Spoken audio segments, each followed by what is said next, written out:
Far away to the south, a lonely inn sat on a dusty hot road stretching across the empty plains of Ruokan. It was almost deserted, the only occasional patrons being traveling traders who journeyed across the plains, carrying their goods in wagons. However, in a shadowy corner of the inn sat a man who was there almost every night. He was a surly, evil-looking man who never spoke to anyone else, not even when ordering another drink. One of his legs was amputated below the knee, and the other was clearly broken, since it was bent at an uncomfortable angle, and he could only walk around with difficulty using a crutch. His left arm was broken too, bound to his body in a crude sling, but his right arm still worked perfectly.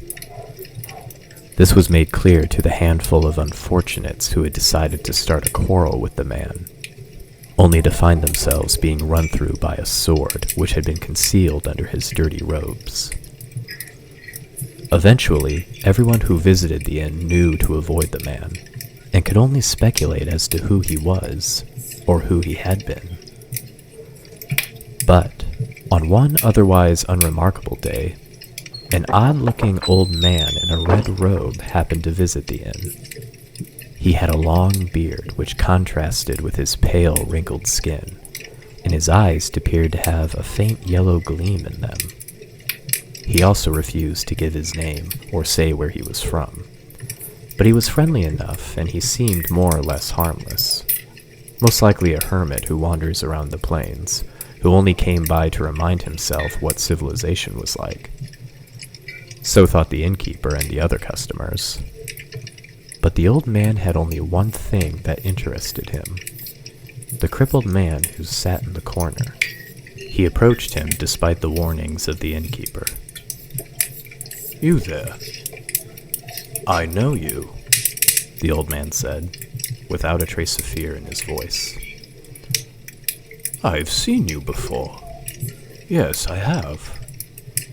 You're that outlaw, aren't you? Bargar. You used to be feared throughout the lands of the north. Even the king left you alone." The man called Bargar glared at the strange old man, with a look that clearly suggested murder was on his mind. Within seconds, he'd pull his sword out from underneath his robes, hurl it across the table, and end the life of the strange fellow who somehow knew his real name. But the old man was quick-witted, and he kept on talking. Bargar decided to let him live just a little longer. "Oh yes, you can't deny it, can you?" the old man went on. "You have the look of a killer, a man who can end a life without batting an eye. I know all about you. You had me trapped in one of your cells once, long ago, when you and your army of thugs still commanded respect of all the other brigands in the forests of Elgon." "Is that so?" Bargar spat, his patience growing thin. Behind the old man, the other patrons had already begun to make a surreptitious exit from the inn, knowing what was to come. "Then how is it you're standing before me now, Seems I made a mistake not ending your life when I had the chance." "Perhaps, but you would have failed. I'm a conjuror, you see. Not the kind you'd see in traveling fairs, mind you, but one who works in real magic. Shalmat is my name, and escaping from your little fortress wasn't too difficult for one as skilled as I am." "Skilled? We'll see about that." As quickly as he spoke, Bargar flung his sword straight at the mysterious visitor. Had the old man been lying, he'd have been impaled and killed instantly, so powerful was his throw. But the sword simply passed through him as though he were made of smoke. Bargar gasped, only to see what had looked like a patch of shadow on the wall move forward and assume the shape of the same old man, unharmed and still very much alive. "Do you still doubt me?" Shalmat challenged him. Now you have no weapon, bandit, and I could kill you in turn. But I did not come here to kill you, for I am not a killer like you. Come with me, and I will restore you to your full strength, and make you the most fearsome warrior who ever strode these lands again. Then, you can help me achieve my goals. And what goals would that be, may I ask? Bargar said, barely managing to sound polite. You'll forgive me if I don't believe you right away, conjurer. But I can think of no reason to let myself become your servant, not even to heal my arms and legs. Oh, I think you'll agree to help me, from what I know of you. You see, I desire to take possession of the old castle of the giants in Vandan. Its vaults and cellars hold many treasures and secrets, some magical and some not, accumulated over the centuries that the giants of long ago pillaged and terrorized the lands of men. Those items are what I want, but unfortunately there's a problem. You see, the castle has a new tenant, a young princess who happens to be a giant, the last giant who still lives. Valerie. Bargar swore under his breath as he said the name. Then he faced the old man again and said out loud, Very well, conjurer. I'll help you get rid of her. But I want two things in return. First, the return of my old fortress, or a stronger one, and a group of loyal, obedient men who will fight for me, like I used to have. Second, I want to have the use of any weapons you may find in the vaults beneath the giant castle. You can keep all the treasure and anything else, but I must have powerful weapons if I'm to be feared again. Do we have a deal? Shalmat didn't reply immediately, nor did he make mention of the fact that Bargar actually made 3 demands instead of 2. However, eventually he nodded his head, stepped forward, and offered his hand to the crippled outlaw. Bargar refused his offer of help, though, and arduously stood up on his own, using his crutch and chair for support. Then he half-walked, half-stumbled forward, then lay his hand down on the old man's shoulder. Lead the way, friend, he said in a manner not sounding at all friendly. Show me how I can help you kill this giant menace. They walked out of the inn to the astonishment of those who were present. Bargar needed no further encouragement. He owed his entire downfall solely to Valerie. After capturing Prince Alban of Elgon and intending to ransom him to his father for a fortune, his plans were ruined by the sudden appearance outside his stronghold of a colossal maiden, who demanded that he release Alban and all of his other captives.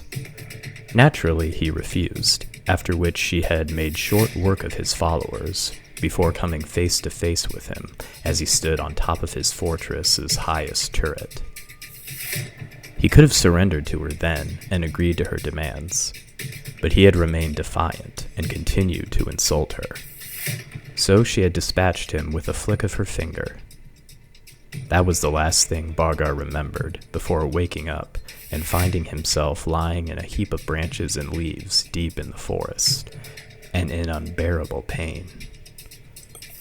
From then on, merely staying alive had been a massive struggle, for he had lost 3 of his limbs, his strength and skill in combat, as well as his followers, who he assumed had all scattered in the aftermath of Valerie's attack. But he was still alive, and he had slowly and agonizingly made his way south, getting as far away as he could from that infernal girl. He had managed to get enough money to live by pretending to be a beggar sitting on the roadside and stabbing anyone who came close enough to him with the intention of giving him alms. But this was no life for a man who used to live with power and prestige, and he could no longer satisfy all of his cruel desires. But if this old conjurer was as powerful as he boasted, perhaps Bargar could have his revenge yet. He swore that he wouldn't rest until Princess Valerie's head was removed from her shoulders, by whatever means it would take.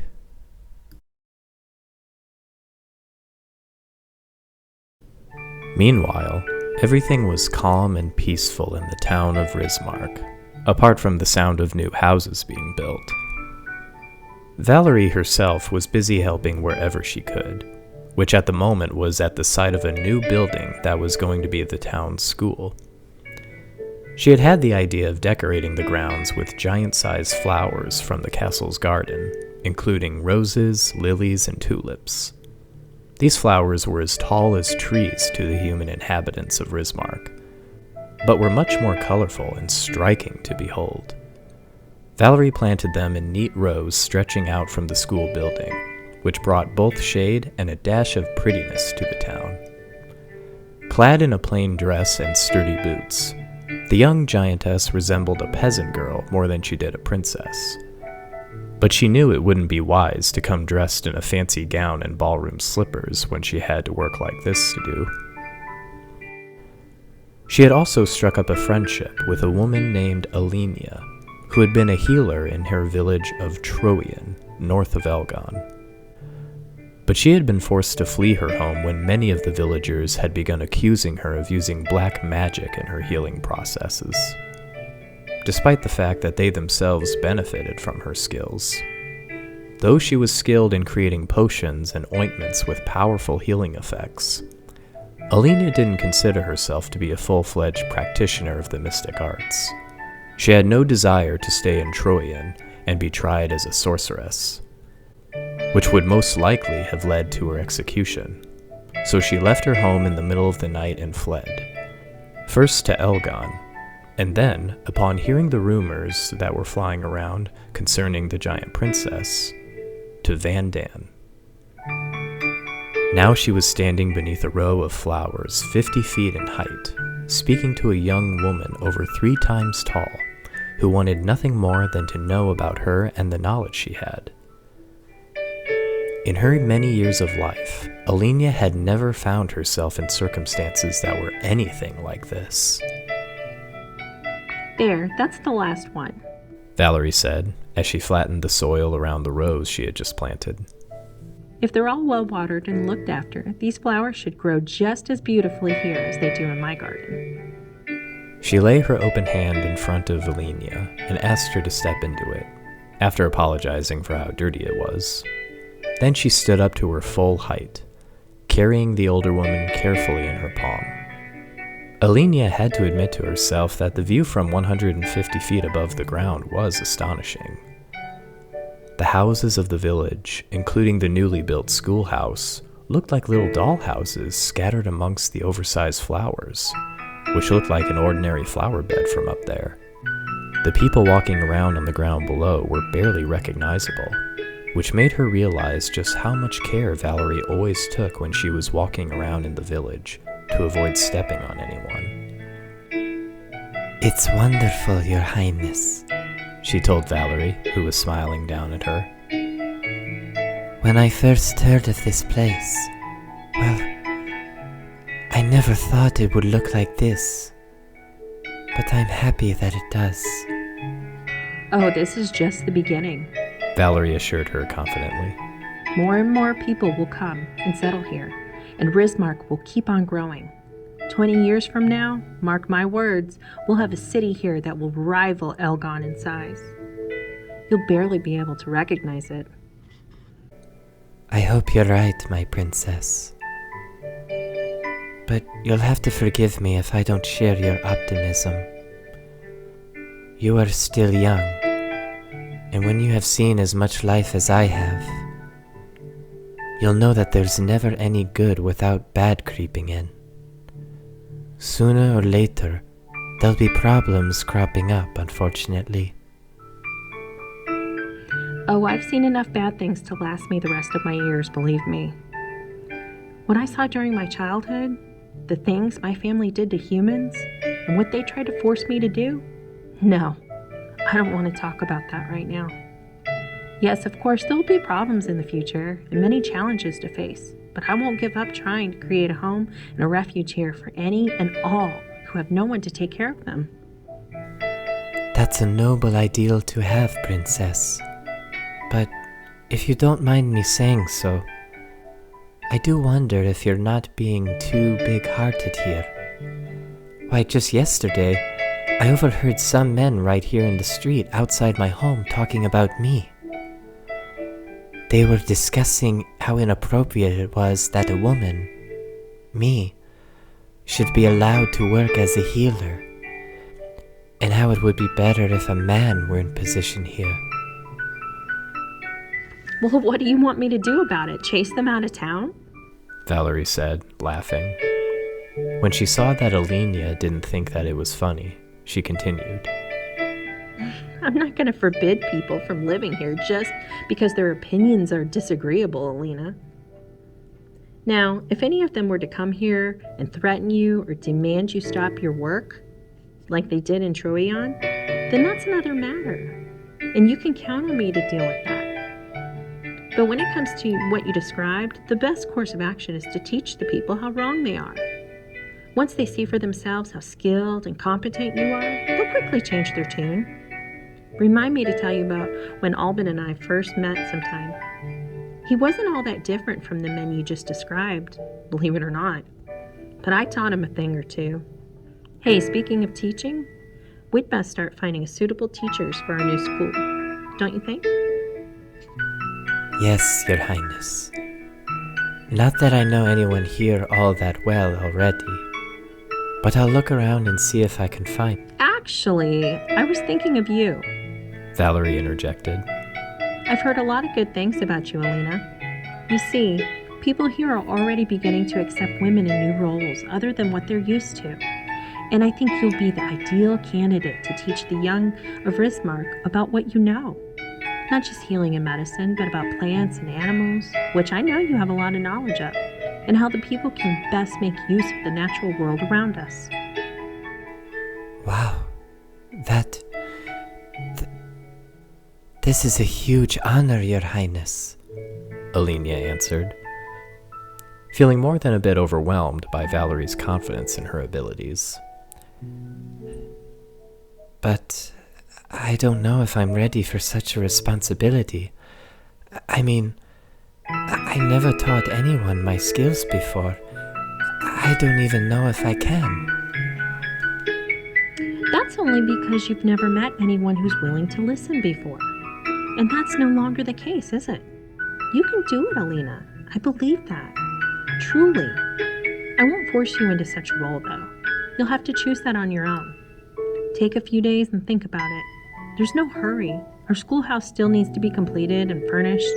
And of course, we'll need to find additional teachers as well. There may not be that many children in Rismark at the moment, but that'll change before you know it. You'll see. She carefully set the older woman on the ground at her feet and said goodbye.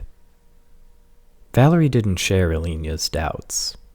Everything she'd seen up to now had convinced her that her idea of creating a haven for all people would work. Even the soldiers in the service of Alban's father, King Mildar, who had spent many weeks harassing and waylaying the people who were migrating to Vandan, had been heard of less and less in recent days. No doubt the fact that Mildar's younger brother, Monar, who had been a lot more popular among the soldiers than Mildar ever was, had come to her side had something to do with it. But even human soldiers hadn't been a big problem for Valerie to overcome. Most soldiers only knew how to fight, she'd found out, and when faced with a foe many times larger and more powerful than themselves, they usually either surrendered on the spot or ran off in a state of confusion. She never took revenge on the soldiers, however, and merely taunted them as they fled back to Elgon. Some, however, were so impressed by her great size and her gentle nature that they decided to abandon their service to the king whom they despised and come and live in Vandan among the people they'd been ordered to treat as enemies. On the way back to the castle, Valerie did in fact run into a column of soldiers. These, however, were young men from the village of Rismark who were eager to join the newly formed company of castle guards. Alban, seeing that most of them were youthful and inexperienced, had decided to train them himself in the art of fighting. To help with this task, he relied on a young fellow named Ansur, who had been a lieutenant in Mildar's army before deciding to join Alban instead. The group of about 24 men had just been on a long march into the countryside and back to help build their stamina, and Valerie thought they looked pretty much worn out as they came marching back along the dusty road. At that moment, Valerie decided they needed a little reward. She stood in the road in front of them, effectively blocking their route. Alban, who was leading the group, looked up at her towering figure and waved. Did you have a good time today, darling? She asked him, amused by the gaping expressions of the soldiers in training as they stared up at her. Most of them, and the rest of the villagers in fact, were still really uncomfortable in her presence, no matter how sweetly she behaved towards them. But she knew it was to be expected, given her gargantuan size. Yes, it was a very successful day, I think, Alban answered. The cadets are really starting to get a feel for the kind of strenuous conditions that they might have to face in battle someday. Isn't that right, soldiers of Vandan? Yeah. A cheer arose from the company of soldiers, but it sounded rather feeble and half-hearted. And Valerie did her best to suppress a giggle. Why don't you and your brave soldiers come inside the castle, and I'll give you all some cool, refreshing lemonade. I made it myself just yesterday, from the lemon tree that grows in our little courtyard. Come on, I'll even carry you the last little bit of the way. Before Alban could either accept or refuse her offer, she knelt down, the impact of her knees causing the ground to quiver. With one hand, she lifted up the fabric of her dress, forming a little pouch just below her hips. Then, with just 4 scoops with her other hand, she swept the whole troop of soldiers and dropped them carefully into this hollow. They lay there in a pile, some of them crying out in distress, before realizing that Valerie was just playing a little joke on them, and they weren't in actual danger. After putting Alban on her shoulder as usual, she stood up and continued on to the castle, carrying 25 young men carefully in the fold of her skirt. Valerie really did enjoy being a giantess sometimes.